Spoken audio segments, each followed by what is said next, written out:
आज हमें मेरे बेटे बात करनी है म्यूचुअल इंडक्शन की।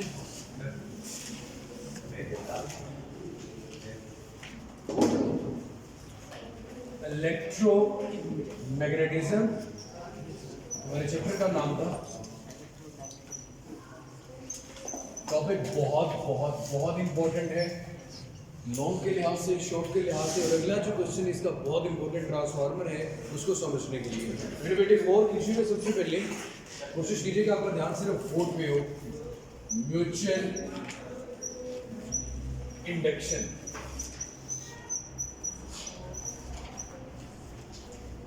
सबसे पहले मेरे बेटे डेफिनेशन, द फिनोमेना, एक ऐसा phenomena in which changing current in primary coil, in which changing current, अगर प्राइमरी कॉइल में करंट का चेंज हो, in which changing current in primary coil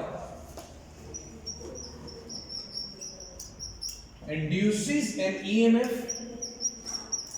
इसका मतलब यहाँ पे मैग्नेटिक फील्ड में चेंज आ रहा होगा। और अगर मैग्नेटिक फील्ड में चेंज ना हो तो ईएमएफ इंड्यूस होती ही नहीं। और ये लॉ कौन सा था? Faraday law of electromagnetic induction. यानी changing current in primary coil induces an EMF in secondary coil. Primary और सेकेंडरी का मतलब सिर्फ पहली और दूसरी कॉइल है, इसके अलावा कोई और खास मतलब नहीं इसका। सेकेंडरी कॉइल इसे कहते हैं मेरा बेटा म्यूचुअल इंडक्शन। लाइक आपने क्या करना है कि आपके पास एक कॉइल है, मतलब डिफरेंट नंबर ऑफ टर्न्स की, ताकि स्ट्रॉन्ग ईएमएफ पैदा हो, स्ट्रॉन्ग मैग्नेटिक फील्ड में चेंज आए। इसको अगर आप क्या करते हो मेरा बेटा, एक ऑल्टरनेटिंग करंट सोर्स के साथ कनेक्ट कर देते हो, एसी कनेक्ट कर देते हो। एक तो ये कनेक्शन है, या फिर अगर मैं आपकी बुक के अकॉर्डिंग बात करूं तो आपकी बुक में एक बैटरी अटैच है, लेकिन इसके साथ एक वेरिएबल रेजिस्टर है। एक ऐसा टर्मिनल है जो कि मूव कर सकता है। जो मूव करेगा तो मेरे बेटे उसके मूव करने से होता ही है कि आपके पास जो करंट है वो चेंज होगा, क्योंकि रेजिस्टेंस की वैल्यू जब कम या ज्यादा होगी तो करंट कम या ज्यादा होगा। और अगर करंट कम या ज्यादा होगा तो फिर वो कांस्टेंट नहीं है बल्कि चेंजिंग करंट आ गया। अब क्वेश्चन ये है मेरे बेटे कि हमें यहाँ पे कांस्टेंट करंट की जरूरत क्यों नहीं पड़ी, चेंजिंग करंट की बात ही क्यों कर रहे हैं। मैं कॉम्प्लेक्स की तरफ नहीं जाता, मैंने डेफिनेटली डायरेक्टली एसी लगा दिया। जो करंट कभी कम होता है कभी ज्यादा होता है। ये साइनोसाइडल वेव का मतलब ही है, कभी इसकी वैल्यू कम होती कभी ज्यादा होती है। Just like a sine wave, ये साइन 0 पे 0, 90 में मैक्सिमम, अगेन 180 पे 0, 270 में -1, 360 पे अगेन 0। सो यहाँ पे मेरे हिसाब से करंट कम या ज्यादा होगा तो इसकी सराउंडिंग में जो मैग्नेटिक फील्ड प्रोड्यूस होगा वो भी क्या होगा, कम या ज्यादा। और मैग्नेटिक फील्ड का चेंज क्या इंड्यूस करते हैं, ईएमएफ। तो मेरे बेटे जो इसके पास नियर बाय कॉइल पड़ी होगी, इसके साथ मैं एक गैल्वानोमीटर अटैच कर देता हूं। अब मेरे बेटे गैल्वानोमीटर क्या होता है? A device which is used to detect the current.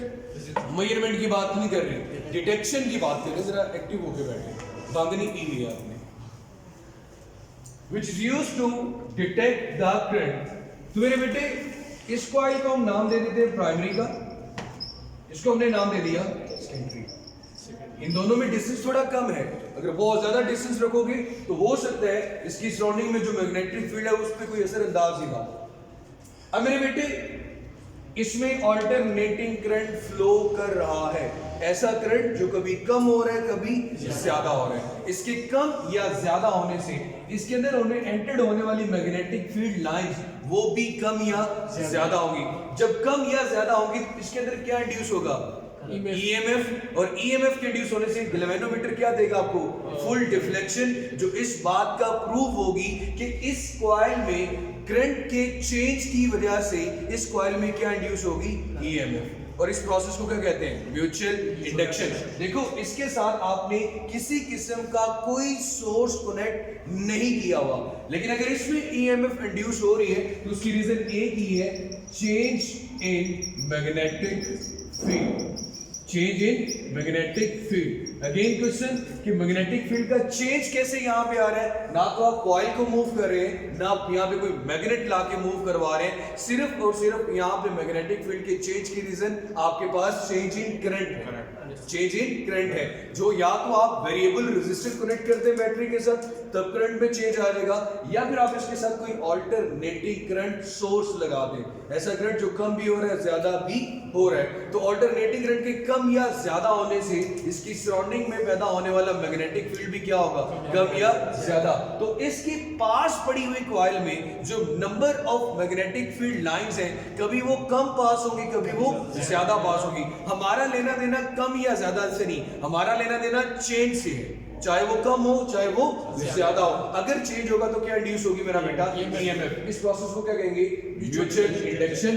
The phenomena in which changing current in primary coil induces an EMF in the secondary coil is called mutual induction. अब मेरे बेटे इंड्यूस्ड ईएमएफ यहां पे directly relate कर रही है change in current in primary coil.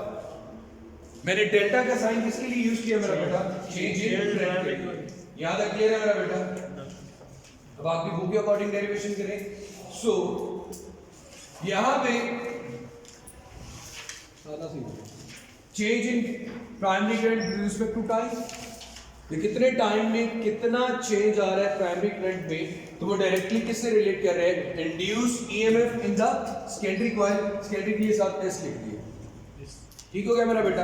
अब मेरे बच्चे यहाँ पे प्रोपोर्शनैलिटी का साइन खत्म करने के लिए क्या लाना पड़ेगा? कांस्टेंट। यहाँ पे जो कांस्टेंट आएगा वो कैपिटल एम होगा, साथ माइनस एम लिख दिया, del I P over del T. अब बड़े अच्छे से आप सबको पता है मेरा बेटा कि नेगेटिव साइन का मतलब क्या होता है? Opposite direction. कि जो चीज इसमें ईएमएफ इंड्यूस कर रही है वो उसी कॉज को हमेशा क्या करेगा? अपोज करेगा। ये अपने कॉज को हमेशा क्या करेगा? अपोज करेगा। और वो कौन सा लॉ था हमारे पास? लेंसेज। कौन सा लॉ था मेरे पास? Lenses law. तो यहाँ तक आगे मेरे बेटे ये है आपके पास। अगर मैं आपके सेकेंड ईयर के अकॉर्डिंग करवाता थोड़ी लंबी डेरिवेशन हो जाती, Faraday law of electromagnetic induction की, यानी तो फिलहाल औकात के मुताबिक की बात किया। Again, change in current with respect to time in primary coil induces an EMF in the secondary coil is called mutual induction। और यहाँ पे म्यूचुअल इंडक्शन अगेन वही वर्ड कि हमारे पास जो मैग्नेटिक फील्ड का चेंज है, ना तो हम कॉइल को मूव कर रहे हैं ना मैग्नेट को मूव कर रहे हैं। अगर मैग्नेटिक फील्ड का चेंज आ रहा है तो उसकी एक ही रीजन है, चेंज इन करंट। अब मेरे बेटे यहाँ पे तीन चीजें ज़हन में आती हैं कि अगर आप मैग्नेटिक फील्ड तब्दील करना चाह रहे हैं, या तो आप मैग्नेट को मूव करते थे या आप कॉइल को मूव कर रहे हो, तो या फिर आप क्या यूज करो? Change current. ऐसा करंट जो कि चेंज हो रहा हो। इसका मतलब अगर मैं बैटरी या सेल यूज करता हूं, बैटरी या सेल यूज करता हूं, तो वो एक कांस्टेंट करंट है। कांस्टेंट करंट की सराउंडिंग में मैग्नेटिक फील्ड भी कांस्टेंट ही रहेगा, ना वो कम होगा ना वो ज्यादा होगा। तो कांस्टेंट मैग्नेटिक फील्ड कभी भी आपके पास ईएमएफ इंड्यूस नहीं करेगा। ईएमएफ तब इंड्यूस होगी जब चेंज आएगा मैग्नेटिक फील्ड में। अब आपकी बुक के अकॉर्डिंग अगर बात की जाए तो आपकी बुक में उन्होंने बैटरी कनेक्ट की है, लेकिन साथ ही वेरिएबल रेजिस्टर है। ऐसे रेजिस्टेंस जो कभी कम हो कभी ज्यादा हो। जब रुकावट कम या ज्यादा होने की तो करंट भी क्या होगा? कम या ज्यादा। तो इसका मतलब है कि अगर आप बैटरी यूज करना चाहते हैं तो आप उसके साथ फिर क्या यूज करेंगे? Variable resistor. क्लियर हो गया मेरे बेटे? याद रख। अब हमने कहा change in current with respect to time. That is what the change की बात हमेशा, जब भी रेट ऑफ चेंज की बात करते हो, टाइम के लिहाज से बात करते हो, is directly proportional to the induced EMF in the secondary coil. इस प्रोपोर्शनैलिटी के साइन को खत्म करने के लिए हम हमेशा इक्वलिटी और कांस्टेंट लेके आते हैं। इक्वलिटी लेके आए, कांस्टेंट लेके आए। नेगेटिव साइन किसकी वजह से आ गया? ड्यू टू लेंसेज लॉ, जिसने हमें बता दिया ऑपोजिट डायरेक्शन कि यहाँ पे जो ईएमएफ इंड्यूस हो रही है ये उसी कॉज को हमेशा क्या करेगी? अपोज करेगी। अब मेरे बच्चे व्हाट इज एम? एम को कहते हैं मेरे बेटे म्यूचुअल इंडक्टेंस। क्या कहते हैं? Mutual inductance. अगर मुझे एम यहाँ से कैलकुलेट करना होगा, ये डेल्टा टी इसके साथ मल्टीप्लाई इधर के क्या होगा? डिवाइड, या डिवाइड और इधर के क्या होगा? Multiply. del T over del IP is equal to M. M is called mutual inductance. M is called mutual inductance. वो इंडक्शन था, यहाँ पे इंडक्टेंस का वर्ड बोलोगे। Mutual inductance. अब मेरे बेटे ईएमएफ एक्चुअली होते तो वोल्टेज ही है, तो वोल्टेज के लिए यूनिट क्या आता है? वोल्ट। टाइम के लिए यूनिट क्या आएगा? सेकेंड। करंट के लिए यूनिट क्या आएगा? एम्पीयर। और म्यूचुअल इंडक्टेंस का ऐसे यूनिट हेनरी साइंटिस्ट के नाम पे रखा गया है, तो ये आएगा 1 हेनरी। जिस तरह 1 न्यूटन की बात करते हैं ना कि 1 newton is equal to 1 kilogram metre per second square, इसी तरह 1 henry is equal to 1 volt second और 1 एम्पीयर। इस बात का मतलब क्या है कि अगर किसी कॉइल में 1 सेकेंड में 1 एम्पीयर करंट का चेंज आएगा तो उसमें कितनी ईएमएफ इंड्यूस होगी? 1 वोल्ट। और उसकी इंडक्टेंस कितनी होगी? 1 हेनरी। कितनी इंडक्टेंस होगी मेरा बेटा? 1 हेनरी। क्लियर हो गया? यहाँ तक आपके बुक में भी बिल्कुल एग्जैक्टली यही चीज लिखी हुई है, एम कैलकुलेट किया गया। सर पेज नंबर आपके पास मेरा बेटा बनता है 188। एम का फॉर्मूला आपके सामने गिवन है मेरा बेटा, उन्होंने ऐसे लिखा हुआ है ना, del I P o del T नीचे लिख दिया है, तो मैंने उसको ऊपर जाके लिख दिया। जी जी हुक्म करें सर। माइनस का साइन कर गया।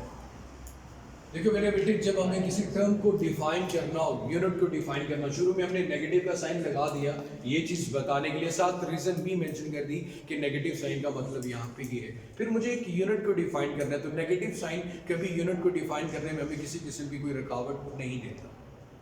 क्लियर होगी मेरे बच्चे? लाइक जैसे कि आप लोगों ने ज्योमेट्रिकल ऑप्टिक्स का चैप्टर पढ़ा, उसमें जब हम हाइट की बात करते हैं तो हाइट के साथ नेगेटिव साइन आ जाता है। क्या हाइट कभी नेगेटिव होती है? क्या डिस्टेंस कभी नेगेटिव होता है? तो नेगेटिव साइन का मतलब सिर्फ आपको ये चीज बताना होता है कि आप अगर कोई चीज राइट पे ले रहे हैं, आप वो लेफ्ट में आ रही है, अगर कोई चीज अपराइट थी तो वो क्या आ रही है? डाउनवर्ड आ रही है। तो नेगेटिव साइन आपको किसकी वैल्यू बता रहा होता है? ऑपोजिट डायरेक्शन की। लेकिन डिफरेंट केसेस हैं, कहीं पे डिक्रीजिंग फैक्टर को रिप्रेजेंट करने के लिए भी नेगेटिव का साइन लगा देते हैं, और मोस्टली हम ऑपोजिट डायरेक्शन। अब यहाँ भी असल फिनोमेना, जब आप लोग सेकेंड ईयर में आओगे तो हम सेल्फ इंड्यूस ईएमएफ की बात भी करेंगे। सेल्फ इंड्यूस ईएमएफ का मतलब, यार इसमें करंट चेंज हो रहा है, इसने अगर इस कॉइल में मैग्नेटिक फील्ड चेंज किया है तो इसकी अपनी कॉइल में भी तो मैग्नेटिक फील्ड चेंज हो रहा है ना। इसका मतलब इसके अंदर भी ईएमएफ क्या होगी? इंड्यूस होगी, जो इसकी बाहर वाली ईएमएफ को क्या करेगी? अपोज करेगी। अगेन फिर क्या आ जाएगा? Negative sign.